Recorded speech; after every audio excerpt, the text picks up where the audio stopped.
Welcome back, everyone. Welcome back to the Let's Talk with Casey and Mike. And of course, we have my beautiful wife here as a guest tonight. We appreciate you guys coming back. And of course, you can see she don't trust me anymore on the show. So she had to come in and watch over me. So tonight, it was a broad subject, what women are looking for. We ask that you guys please come in the comments, but of course we have my wife here tonight to kind of give us some guidance, because it's usually just Casey and I just saying how we feel about certain things, as black men, and what we feel and how things are. And then when we get off the show, I go in there and then Tanya say, well, y'all should have said this. Y'all look at it from this side. So she's here to defend the women tonight. So cuz you can go ahead and get started if you want to, and I'll kind of bring the things up so you won't get in that much trouble tonight. This is going to be interesting. What women are looking for. And as Mike said, we invite everybody to comment, to text, to email your viewpoints on everything that we're covering. We just want to talk. That's why we started this. Let's talk about it. As you all can see, Mike is trying to get back in good graces. Good move. Very good move. Very good move. So we're going to dive right in and start on this discussion. As Michael enlightened us a few weeks ago, what he was attempting to say was, what would we, and you correct me if I'm wrong, sis, but what would we encourage our younger selves or the younger men in our lives that we know are in that age range where they're dating or looking for wives? What would we what advice would we give them on finding a good mate? And because we have you here tonight, we're going to kind of, reverse that, and you help us find out what we can share with the younger men, what women are looking for. And we're going to bounce our, we talking. So we're going to keep it a buck and shoot straight from the hip and be honest, of course, with what we have to say. And hopefully people will chime in and we'll get their thoughts as well. But before we get started, because I want to go ahead and make mention of about our cousin, you can go ahead and just say a little bit about praying for the family. Absolutely. Since we've last came on Let's Talk, we had several things that have happened, transpired in our families. The Patrick family lost a gentle giant in their father, uncle, cousin, brother. And then just last week, my family lost our aunt, my uncle's beautiful wife for several decades, and him and his family. Keep them lifted up in prayer. And it's heartfelt. Our prayers and our heart and our concerns go out to each and every one of them, as well as our country. We see what our country is involved in, but we definitely want to keep them in mind. And for those that we don't know about, those viewers, if you lost someone, it's never easy to be able to console someone who's lost someone very dear to them. So you don't always have the right words. You don't always know what to do, but just prayer is one thing that can never go wrong. So yeah, we're back tonight, and that's part of the reason why we were gone, because of a lot that was going on in our families. And not to mention Michael's mom and my mom have both been in the hospital in the last week. So that's another caveat to all of this. But this is life. This is what happens, when we continue to live and we continue to grow. Things happen, and we just got to keep pushing forward and keep our head up and our chest out and let go and let God in all situations. So let's do it. All right. First, I want to thank Tanya for coming on. This is a little bit outside of her comfort zone. She's usually pretty shy. So I'm going to go ahead and present the first question to you. And that is, before we even get married, as we have daughters and so on and so forth. So what is your belief that women are looking for in men today? Or do you think it's changed from when it used to be or whatever? So please. Well, the biggest thing, I think, the first thing is a friend, like a person that they can feel comfortable talking to, a person that they can have fun with, that they can be themselves with. When you're dating, it's all, you try to put your best foot forward, and everybody's dressed up and everybody's going out and trying to be their best selves. But ultimately, it comes down to just wanting somebody that you can be comfortable with in any kind of situation, because as life goes on, you go through things, and you want to have a partner that is easy to talk to, somebody that's empathetic, somebody that can understand both sides. So if I might be having a problem with one of my friends, and I might come and I want to talk about that problem, and it's important to know that I can talk to my partner about anything, and I can get some real feedback. Because if I'm having a problem with somebody, you could tell me, well, what did you say? But sometimes you don't want feedback. No, sometimes I don't, but sometimes I do. Right. And so in getting to know somebody, you gotta know when. You'll know when that person is looking for the feedback and when that person just wants to vent. So to me, that's the most important thing.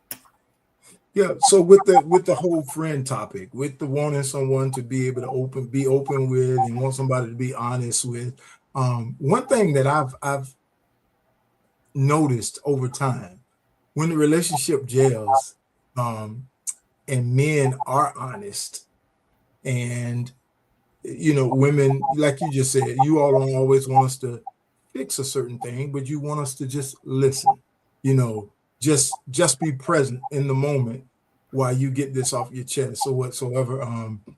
But when we do try to fix it, if it's something that I guess rises up in you, that like you want to handle this on your own. Like, I don't want to do it your way. I want to do it my way. Thank you for your suggestion, but I want to do it my way. Even if we see that, hey, I don't think that's the way to handle that. What does that do to a woman's mind when we say a certain thing about what you're going through, and it doesn't line up with what you're feeling, and you want to handle it your way? How is that accepted? How is that expressed? Give me your thoughts. It's gonna mostly depend on how that's said, because you can say a certain thing one way and it be taken another. So even if you think that the way that you think that situation should be handled is the best way, and say I did it my way and it didn't work out, rather than you say, well, you already tried your way, now try my way because your way didn't work. That's just kind of be a fuel to the fire. So maybe say something along the lines of, well, have you thought about doing it this way? Or maybe if you came at it a different way, listen to this way. What do you think about this? Because sometimes women feel like men try to not necessarily fix, but take over, discard, like just you don't understand a situation, but in your eyes you do. And when I say you don't understand it, it's because a lot of the information that you have is not the complete story. And so we get frustrated because you're just going off of the piece of the story you think you know, and then you're just trying, well, here, let me do it this way. But it would take too long for somebody to tell you from the time it started to the time it ended, all of the in-betweens. Does that make sense? But is it fair? But is it fair for us to have to analyze that? Well, we're not asking you to analyze it. Like it's a situation where if I'm asking you, if I'm okay, so that's why I said if I'm venting, then I'll just say, Michael, this happened, and I can't believe that happened. That's me venting. Don't say, well, then you need to do this.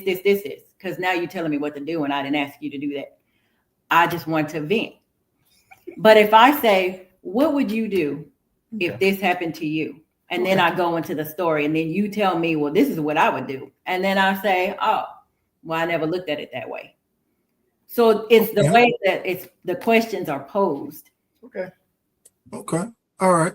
So let me divert for a minute and ask, what does today's Proverbs 31 woman look like in today's terms, in today's expectations? You know, we know what was going on with Proverbs 31. Like, she was out in the field. You know, a lot of women ain't going to, I ain't getting around no bugs.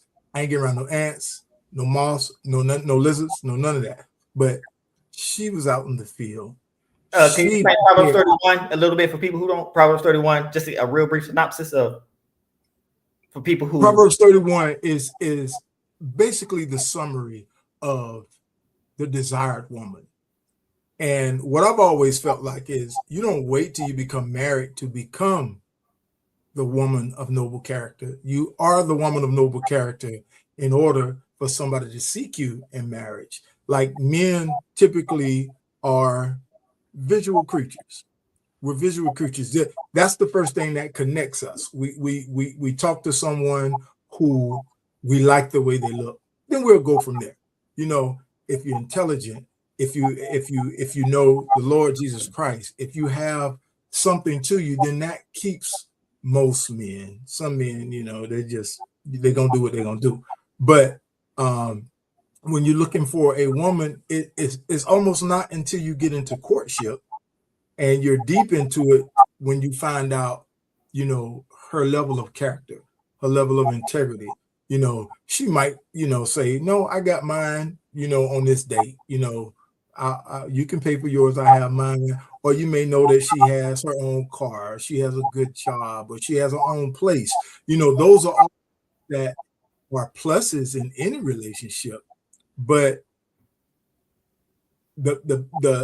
I would say, I guess the backbone of what a man desires for a woman is a woman that's understanding, a woman that's has peace at the forefront of her mind, like her, because you all are our escape, like you are our peace.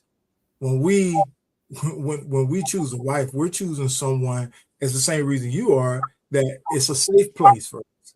I can share anything, I could talk about anything, I could discuss anything. There's no judgment, there's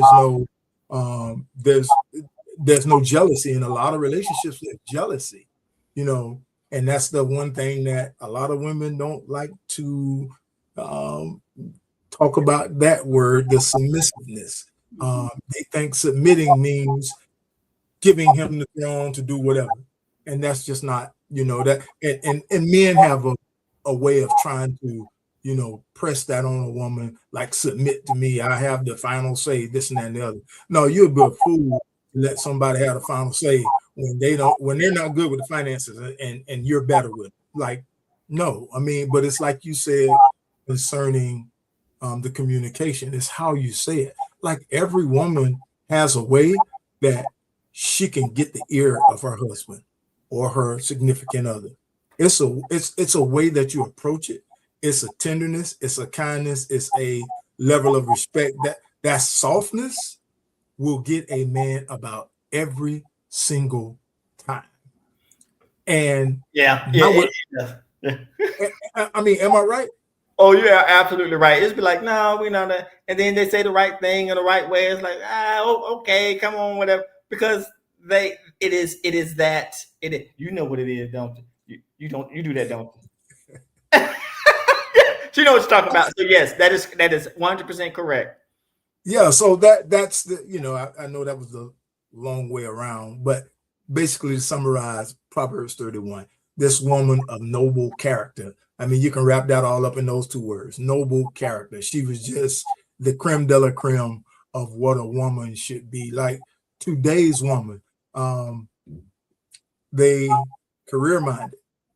They want to wait on having kids. A lot of times they want to have the last say. in every discussion. And I'm not saying every woman. I'm just saying this is what's portrayed. This is what's in the media, and I guess that's a lot of the problem. We tune in so much to those things that we don't get to see a lot of the good things, in the good marriages that people are actually operating like they should. You all are the apple of our eye, and we want to please you. We want to take care of you. So when those things aren't going, in that manner, like we get disheveled too. We lose our bearings too, because I don't think any man is comfortable riding down the road with their wife and not having a conversation.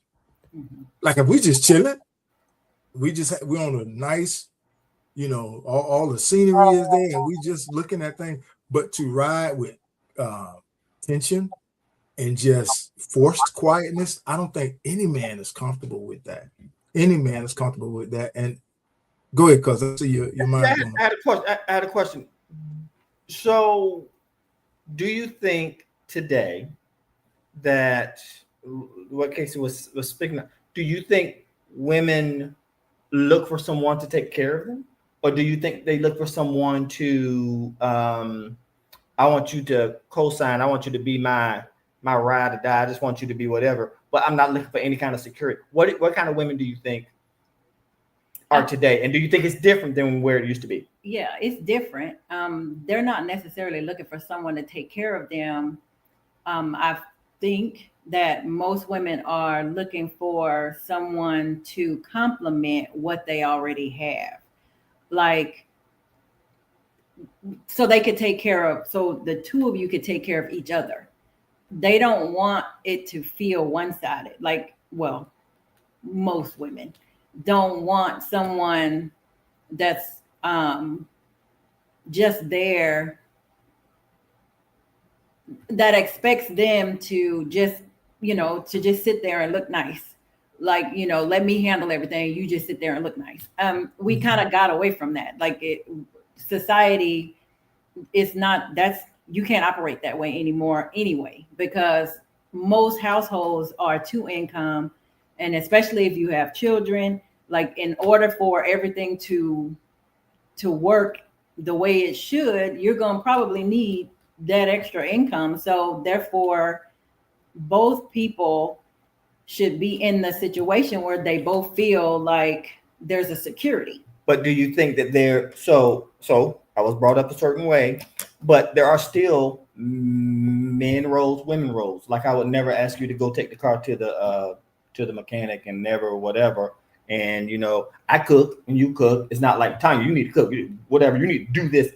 It's not like that. But do you think there is something inherent within us where there are certain men roles and there are certain women roles? And so you want that man to do that role and you want the woman to do that role. I'm not saying that this is the only thing that you do, but I would never say, Tanya, take the thing to whatever. I'm going to take out the trash. I'm going to do whatever, because there are some people that say, I can do that stuff too. I understand that you can do those things. I'm not saying that you can't, but there seems to be, how can I say this? Because, okay, I'm going to start getting in trouble. Y'all ready? You ready for me to get in trouble? I'm going to get in trouble. I knew it was going to happen. Okay. So today, it appears, like Casey said, on TV and whatever. I can do that all by myself. I don't need no man. And I'm did it. And that what? Well, they say one thing, but then if you find that right person, their whole deal changes. And it's like, can't no man tell me this, can't no, and then they go through this whole deal. But I think that there is a how can I put it? What do they call it? Is it women's lib? What is it? What is the thing? I know I'm gonna get in trouble here, but what is the thing? Women's feminist. Ooh, I'm gonna get in trouble. So the feminist, I can do this, I can whatever. I just want a man to do what I want him to do, and I can do everything else. And so you just you hear, oh, I'm gonna stop.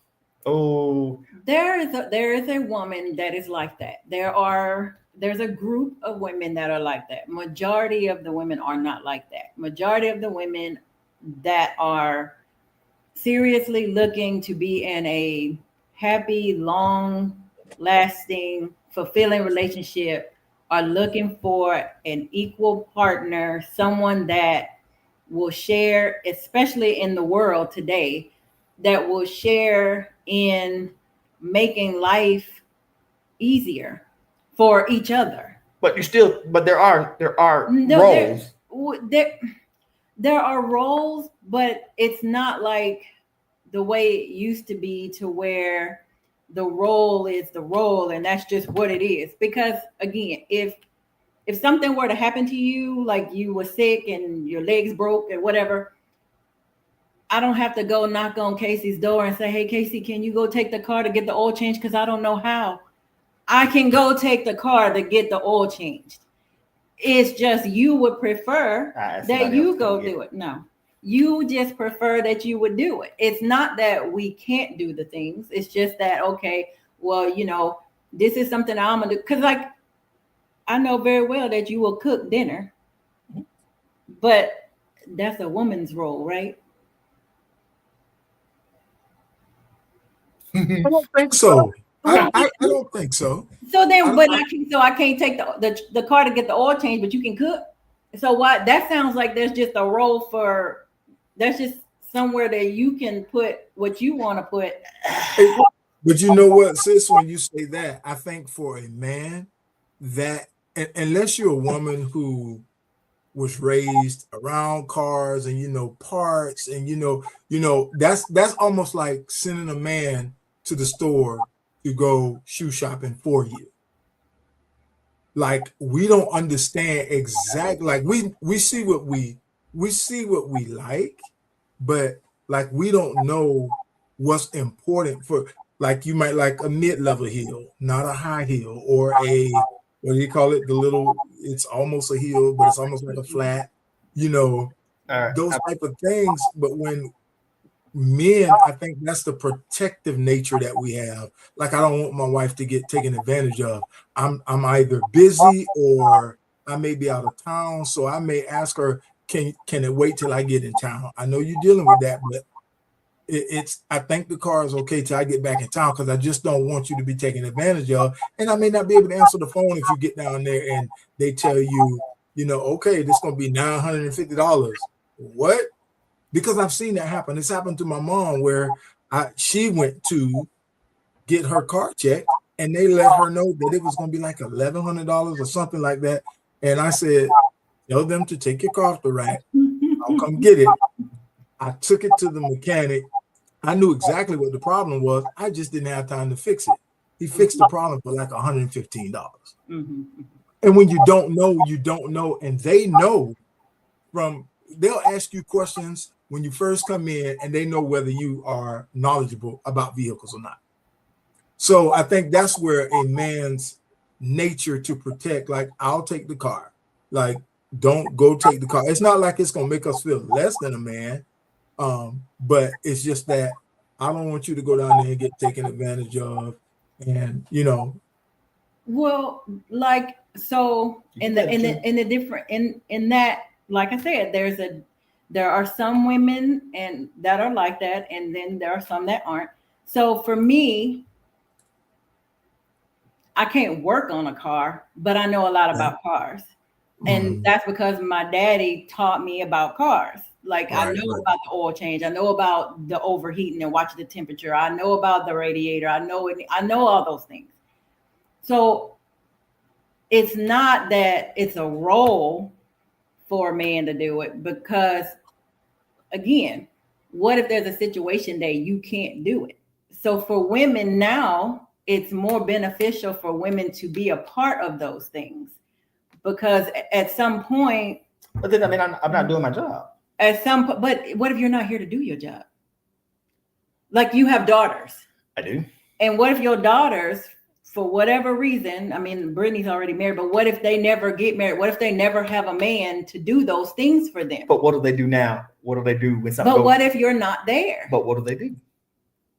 They call you. But what if you're not there? You're operating on the idea that you will always be there. But what if you're not?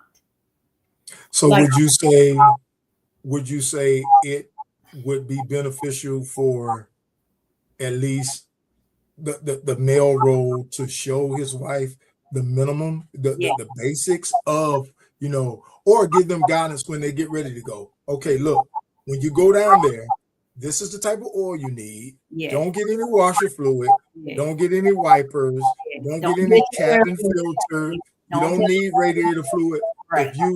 If you go down there and they tell you this, that, or the other, then you can say, all right, no, I'm just here to get this, and this is all I want today. Right. And a lot of women would take that, but then a lot of women would take what the mechanic says over what the husband says, even though he's trying to look out for the finances. And I mean, if it's something that's, you know, detrimental to the car, then we know, all right, look, this has to get done, but babe, can you wait and not do it today? Let me either get a second opinion or let me look at it myself. I'm well versed in vehicles. Let me look at it myself. Right. So we have someone says, my dad taught me some things about cars, but I always go into a repair shop like I know everything. Don't want to seem helpless. Right. And that's good. If you have, like I said, if you have basic knowledge Right. of car parts, of what things are supposed to do, if you have the trouble code, if you know these things and you go in, they kind of know from jump, all right, I ain't finna try to pull a wool over their eyes. You know, let's just get them in and get them out, get them what they paid for. Right. But the gender roles are real in the mind. I think most women are alpha females because they have to be. I think there are a lot of That goes to, I think, where society is with there being a lot of single black women. hold on. And Oh, I'm sorry. Tanya just took a very deep breath. I want to hear it. Let it go. Sid. there are a lot of women that have to be alpha males because the males aren't being alpha. But you can't be an alpha. Nope. No, but nope, listen, nope. there are a lot of men that were never taught to be men, so they are not doing men things. So women Good are point. having to do it. But she Good shouldn't. point. No, I'm not talking about just be with them. I'm talking about just in general. Good point. So that's what you find out in courtship. A lot of times we're so in puppy love that we look beyond all of the faults. Like we're supposed to look to the father. He looks beyond all our faults and sees our needs. We can't do that in a relationship. We have to look at the faults and see if those faults are large enough to where they're going to become a much bigger problem down the road. I think when we don't look at those things just simply because we're so much in love and we just love this person, we love how they look, we love what they bring to the table, we love how they make us feel, that we don't look at all of those things that are really going to matter once we unite as husband and wife. You know, I always tell people, get a woman around her family, around her coworkers, and around her friends. If she's somebody different in all three settings, it's time to move on. It's time to move on. And I would say that to any female. Get the man around his family, get him around his coworkers, get him around his friends. If he is somebody other than who you see, it's time to move on. Because people can be a chameleon, especially this day and age with social media. They can hide and be who they want to be for the majority of the day, and show you a glimpse of something for a small portion of the day. But it's important to not only find out what their character is, what their integrity is, but what's their motivation. What's their motivation? When you're just dating, you can be fooled a lot by what people say they do. Yeah. I fix your car. You fix my car, or did you take it to the mechanic? That's two different things. That's two different things. Because I feel like, with relationships, if I'm getting feedback again. Is that me? Is it bad? Is it terrible? No, Well, The sound is the picture is a little weird, but the sound is good. about here. okay. I think with those type of scenarios, we really have to look into the person that we're courting. Take time to find out what it is that we have, what kind of relationship it is, what can we build off of it. First and foremost, do we believe the same thing? Are we unequally yoked? A lot of times, a person comes from a single parent home, a person comes from both parents' homes. Even though if a person had both parents, they may come from, an unloving home. This family may be very close-knit. So all those things go into being equally yoked. Like, you don't want somebody that's just like you, but you want somebody with a firm foundation. Absolutely. You want somebody with a firm foundation. I told a gentleman the other day, the reason why you have to have a relationship with a woman who loves the Lord is because when you're not around, you need the Holy Spirit to be talking to her. Somebody who ain't gonna listen to every single friend. Somebody who ain't gonna listen to all the coworkers, but vice versa too, because we got a bunch of dudes that come and say, "Man, the same thing." It's sad how many people I run into that talk so negatively about their spouses. I mean, yeah, they don't just think it; they say it.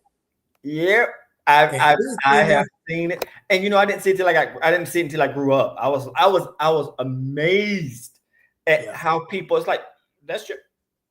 Y'all married and you talk, and it's crazy.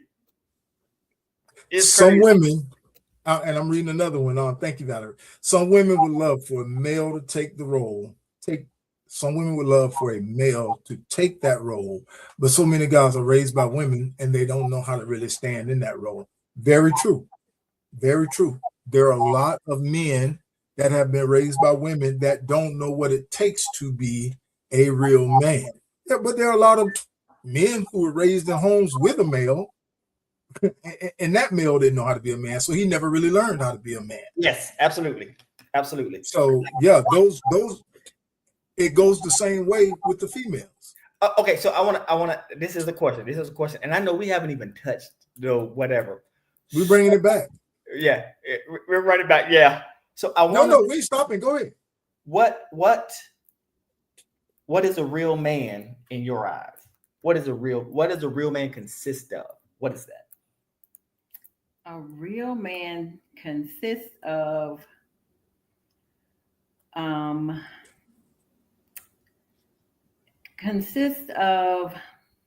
or the qualities, or what is it? What does he need to do, or what does he need to believe, or what is it? Because I'm sorry, and the reason I brought this up is because like Val said, and like Casey said, you have so many men who are raised by single women these days. You just do. Sometimes they see different men coming in the house. Sometimes you have a man who is just being run over by his wife, and so on and so forth. And so you don't know what's going to come out of that. So what do you think are some of the attributes of a good man? Well, first I want to say that all men that are coming from a single mother household are not bad. Absolutely. Absolutely. There are some. Now, a woman can't teach a man how to be a man. That's true.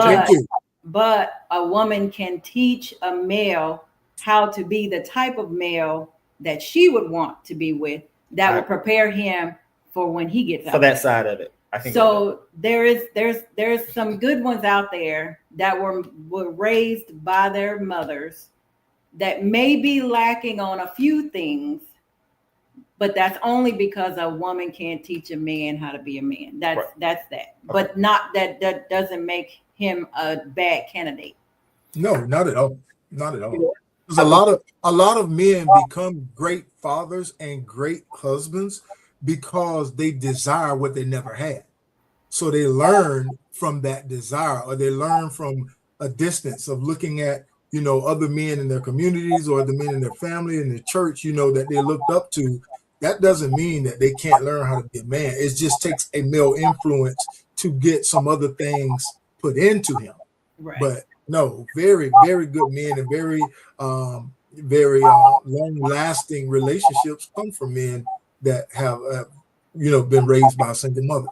And I feel like a lot of those men, where they may lack in some areas, they are very good in the other area because Right. they know how to treat a woman.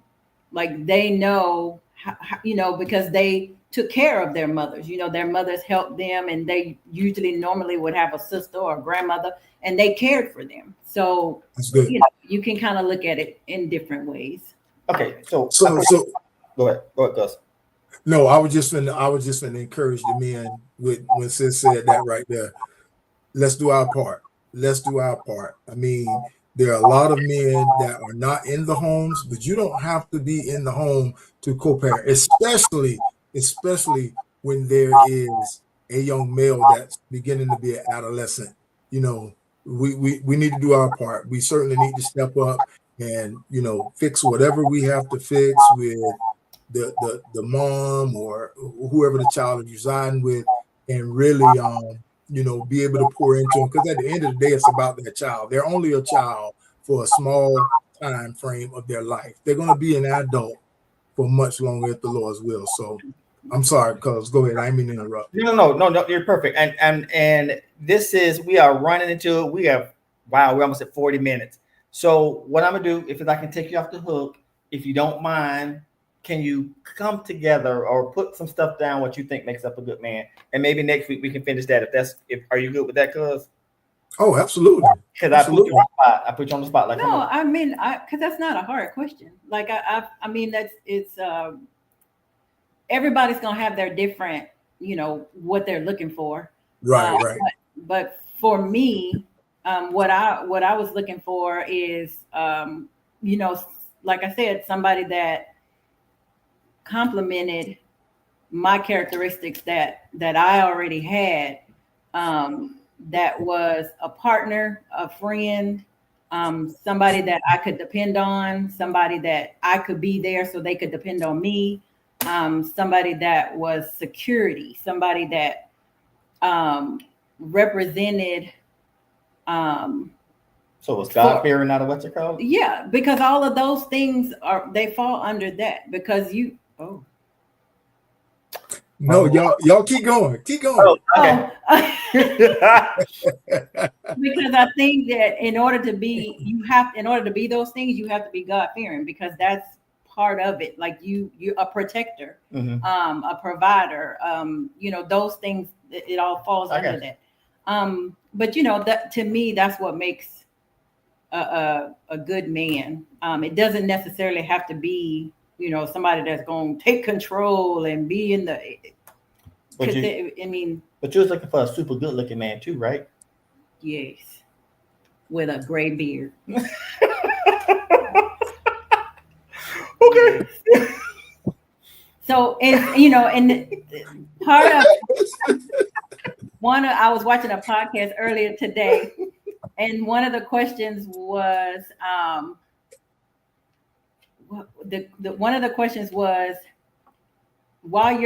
since we've been together for so long, was there a time when you was just ready to say, that's it, I don't want to do this no more? And what made you not do it? And because so many marriages now end so soon, because everybody's just so ready to be like, this ain't going the way I want to go, I'm out. And when you're married for a long time, you're going to go through so many different seasons of your life. And in those seasons, if you don't get through some of the hard seasons, you'll never get to the good seasons. So you can't think that when you get married that all of the seasons are going to be great and this is just going to be lovely, and we may have a little spat here and there, but it's going to be honeymoon the whole time. Because being married for over 20 years, 10 of those years might have been the worst 10 years you could ever imagine, but then the 10 years following that would probably be the best 10 years you could ever imagine. But if after the 5th year you just cut and run because nothing was going right, but you never get to that second 10 years. We are I want it now society now. I want it. I want the Instagram out 5 minutes, 3 seconds. I want to see this. And when you aren't super happy, you aren't making me super happy 24 hours a day. And that time that you said a word that I didn't like, we just got to get a divorce. I just can't do this because you made me sad or whatever. And so a lot of people and that comes with the courting and whatever. You have to know who they are. But even in the courting, people change. Right. Like you should change. Right. Yeah, you should change. And so the person that you're courting at 18 is not going to be the person that you married to at 53. Right. So Yeah. So you're courting one person, that's lovely, and everything is great, and that person is, she like running and she like exercising and all that. But after she have kids, and then after she working full time, and then after the hormones kick in, she's taking shots at me, yo. She's not gonna want to do all that stuff no more. She's taking shots, and she might gain a little weight, and she might, but so you gonna be like, you know what? You don't look the same. You're not acting the same. I gotta go. All because I like to work out and stuff, and I tried to get her to work out, and I was aggressive at one time, but I'm not aggressive about it. You do your thing, I do mine. That's what she was taking pot shots on the show. And by the way, Aunt Kay, she do love me, and she do put up with a lot. Aunt Kay just sent me a text, but she do love me, Aunt Kay, and she put up with a lot. So a lot. Yeah, you have to say a lot. Oh. Marriage is about self-discipline. Absolutely. Because if you can't control you, ain't no sense in adding the S. Absolutely. That is there's no need for it to be a us if I can't control me. The emotions, if I can't say, all right, fellas, it's time for me to go. If I can't say, you know what, I'm gonna be selfless and do this just because I know she likes it, just because I know this is something that she wants. Like marriage is all built into doing the most for somebody other than yourself. Yeah. And when people don't grasp that, when people don't, when they don't drive that home to themselves, and it's all about them. If you're selfish while you're dating, you're gonna be selfish when you're married. Right. Yeah. If you're egotistical, please don't have kids.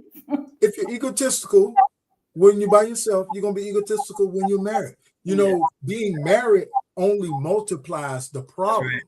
That's right. Being married only multiplies the problems. You're probably still gonna have the same, wavelength of joy and happiness. They come in spurts, but being married brings another person's problems because nobody's perfect. So nobody's coming into a relationship all put together, everything straight. You ain't got nothing to worry about because even if they credit good and they live in $1 million house, they probably got a bad attitude. Yeah. I'm not saying that they will have bad. I'm just saying something will be off. And when you're marrying someone, you're going to bring that into the fray, So we definitely gotta be self-disciplined in order to say this is not a time for me to. Marriages have a lot of, I want to win this argument. Arguments are healthy, but they're not about winning. They should be about understanding. I want to understand what you mean when you say this. Yeah. I don't want to win this argument, but we need to talk about this. But it's not about you're right and I'm wrong. Let's get it all out so we can understand going forward, so we don't have this bump again. But it takes a lot to get to that. There's a lot of people that don't know how to argue or handle their situations constructively. Nope. And that's where the big problem comes from. Yeah. These things right here and that little member. Yep. Yeah. Listen, it's been great. We coming back. Get your questions together. Sister Tanya, thank you. Listen, he's sorry. I'm gonna say it for him. He's sorry. It's been great. Hey, join us again for another talk next week. Let's talk with Casey and Mike. Y'all be blessed. Take care. Love y'all guys. Bye-bye.